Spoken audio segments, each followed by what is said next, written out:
Hi, I'm Dave. And I'm Matt. And welcome to Sofa Reviews. Today we conclude our arduous trek through 3 Spider-Man films with the one that everyone hates. Released in 2007 and beset with problems as director Sam Raimi wished to have the Sandman as the villain, while the studio wanted Venom to be the villain. Tedious and long opening credits, video clips from previous films. Life is futile. The opening montage explains that Spider-Man is now popular, Peter is at the top of his class, and yet he's still getting bullied in university. Apparently, now that he's finally had sex with Mary Jane, he's no longer exhausted from crime fighting. After watching Mary Jane in another play, he spots Harry outside. Harry? Harry! I need to talk to you. Well, I say need, but I didn't actually bother trying to talk to you after I defeated Octavius, and I'm only really talking to you now because of a chance encounter. Harry storms off rather than listening to Peter, and later we see him using the Goblin Serum. Meanwhile, Peter and Mary Jane are having a romantic evening on a web, which is really sweet until you consider how it's made. As they kiss, we see a meteorite fall from space, landing near the park. Because re-entry is often described as a gentle descent at a reasonable temperature, we see some black goo has survived and attaches itself to Peter's moped. We then cut to Flint Marko, who is inexplicably broken out of jail. He immediately goes to visit his wife and daughter, because it's the last place the police would think to check. It's explained that his daughter is ill and he's trying to make money so he can pay for the treatment. However, his wife then kicks him out. I'm not a bad person. Just had bad luck. Me too. One time a black cat crossed my path, and before I knew it, I'd mutilated a prostitute. Elsewhere, Peter is visiting Aunt May, who gives him a ring to propose to Mary Jane with. On his way home, Peter is attacked by Harry on his stealth glider. If only he had some kind of extra sense to warn him of danger. This gives us our first fight scene of the movie, and we get to see Harry's new armour and glider. Although instead of focusing on the drama of 2 former best friends fighting to the death, we just watch Peter worrying about a ring. Peter eventually stops Harry, knocking him out with a pipe.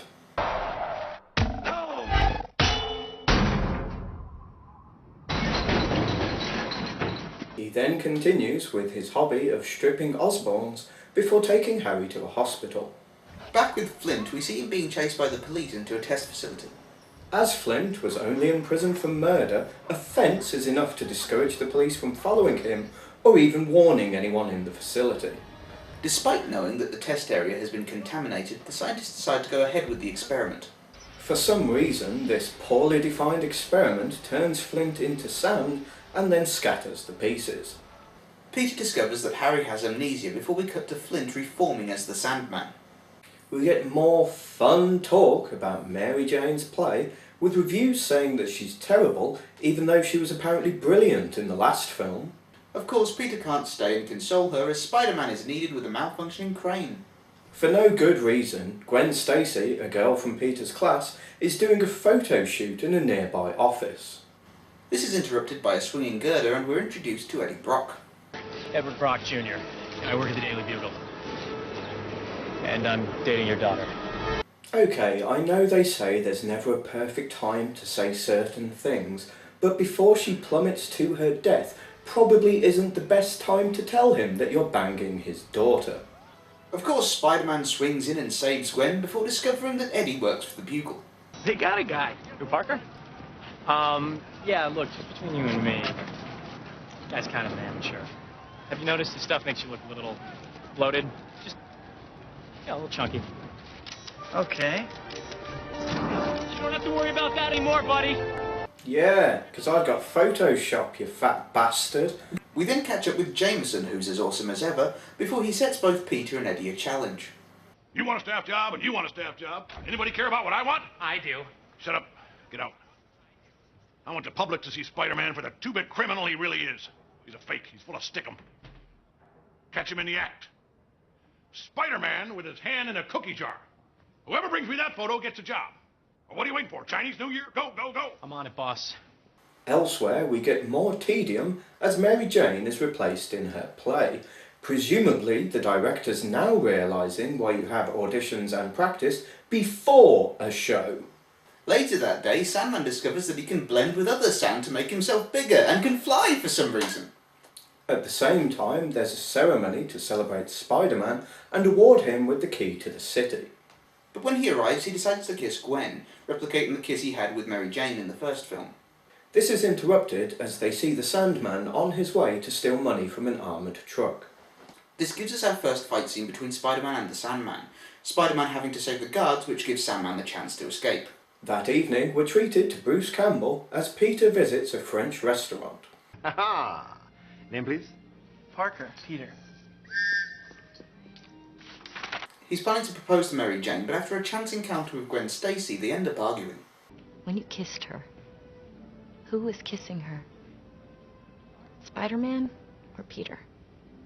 They're the same person! Unsurprisingly, this sours the mood, and Mary Jane heads off before Peter can propose. The next day, Peter and Aunt May are told that it was in fact Flint who killed Uncle Ben. Having heard about this from Aunt May, Mary Jane confronts Peter in order to comfort him, but he rejects her. While Peter is sleeping in his Spider-Man pyjamas, the Black Goo decides that now is the best time to latch on to him. When he wakes up, he finds himself upside down, hanging from a building in the middle of the city. After enjoying his new suit, he asks a physicist to explain biology to him, which he's able to do with contemptuous ease. It has the characteristics of a symbiote, which needs to bond to a host to survive. Later on, Spider-Man tracks down Sandman, seemingly killing him with lots of water. He decides to celebrate this cold-blooded murder by changing his hairstyle and yelling at his landlord. Having removed his black suit, he visits Aunt May, explaining that Spider-Man has killed Flint Marko, but she doesn't seem to react well to this. Uncle Ben meant the world to us, but he wouldn't want us living 1 second with revenge in our hearts. That's not what you said before. I think to myself at times, were I to face the one responsible for what happened, I don't know what I'd do. Meanwhile, Mary Jane is feeling down, so she decides to visit Harry instead of Peter. We see them spending time together and getting on quite well, although sadly this is ruined when Mary Jane inevitably mistakes a basic act of kindness for love. She quickly leaves feeling embarrassed, leaving Harry all alone. Either through the power of the cock block or yet more magical whiskey, Harry's memories come flooding back. Back at the apartment, Mary Jane is grabbed by Harry, who tells her that he'll kill Peter if she doesn't dump him. If only she knew that Peter is Spider-Man, she could have just told him about Harry and he'd have dealt with all of this. What are you talking about? Harry tells Peter that he's the other guy, which causes Peter to go back to wearing the black suit. He shows up in Harry's penthouse, telling him that his father never loved him before blowing him up. The next day, Peter discovers that Eddie Brock has framed Spider-Man using a forged picture and quickly exposes him. Look, I'm begging you. If you do this, I will lose everything. There's not a paper in town that will hire me. You should have thought of that earlier.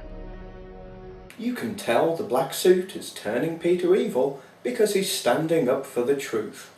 We then see some more clips of how the suit is changing Peter's attitude. Peter Parker. Peter. Parker! Miss Brent? That's not the position I hired you for. After all that nonsense, we see the Sandman reforming while Peter takes Gwen to a jazz bar. He interrupts Mary Jane to do a little dance and ends up getting into a fight with a bouncer before inadvertently hitting her. Luckily, after a lifetime of beatings from her father, she's able to easily shrug off the blow from his super spider strength. This leads to Peter realising that something is wrong before going to a church that Eddie Brock happens to be at as well. I come before you today, humbled and humiliated, to ask you for one thing.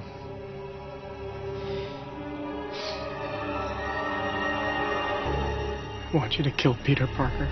I'm sorry. I'm afraid God doesn't do requests. He's far too busy being a metaphysical concept. It turns out that Peter was quite lucky in choosing to go to church, as the ringing from the bell hurts the symbiote enough that he can remove it, transferring onto Eddie.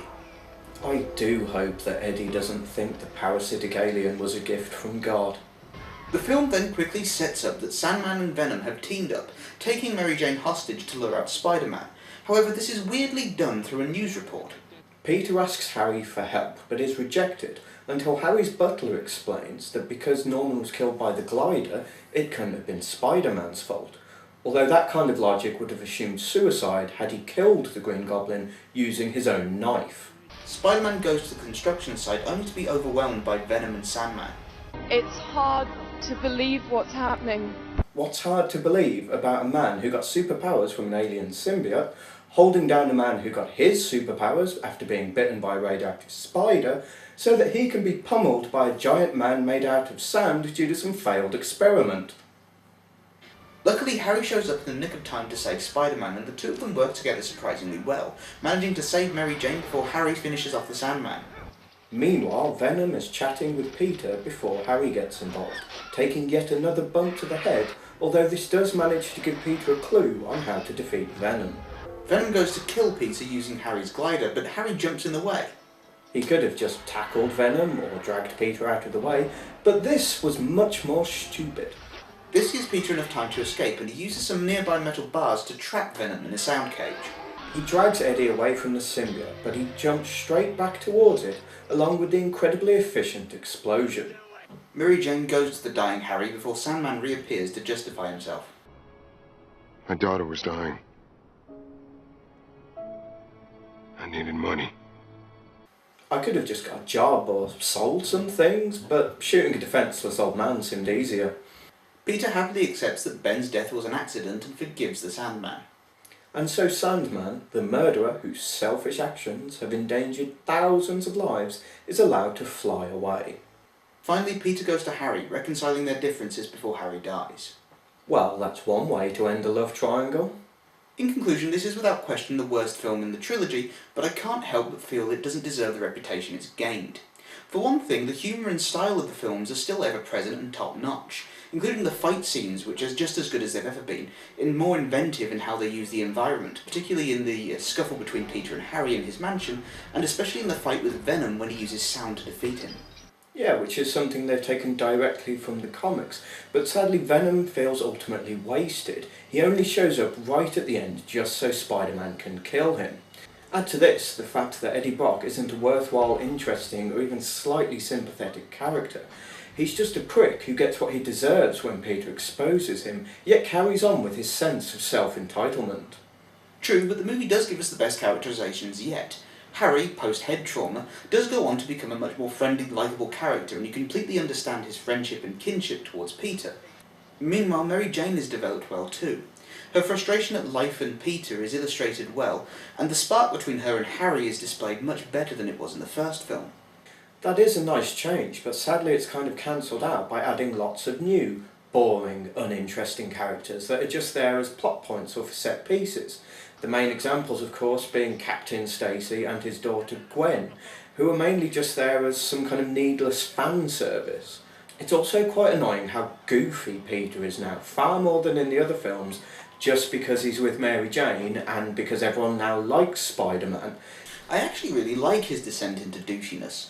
This is a nerdy kid whose response to getting superpowers is to shout Shazam at the top of a building before donning red and blue tights and fighting Randy Savage. Then when wearing the symbiote suit, he feels he can do no wrong and embraces his flamboyant side he saves for superheroics, and doesn't realise anything is wrong until he punches his loved ones in the face. Although it's kind of ruined because the film clearly shows that he was being a dick to his girlfriend before he was infected, what with kissing Gwen and generally ignoring Mary Jane's feelings. It kind of ruins any sense of a transformation if basically the only thing that's changed is he's now a dickhead who likes dancing. I also need to mention Sandman. They did a very good job of making him look like the comic book incarnation, as well as presenting some very good fights with him. Although Sandman actually causes more problems with this film as he destroys Spider-Man's message of responsibility and stumbles through the film with his futile excuses to try and justify his actions. They then try and fix this by showing the flashback indicating that it wasn't actually Sandman's fault. But what? The message is, it doesn't matter if you kill an innocent old man if you didn't mean to.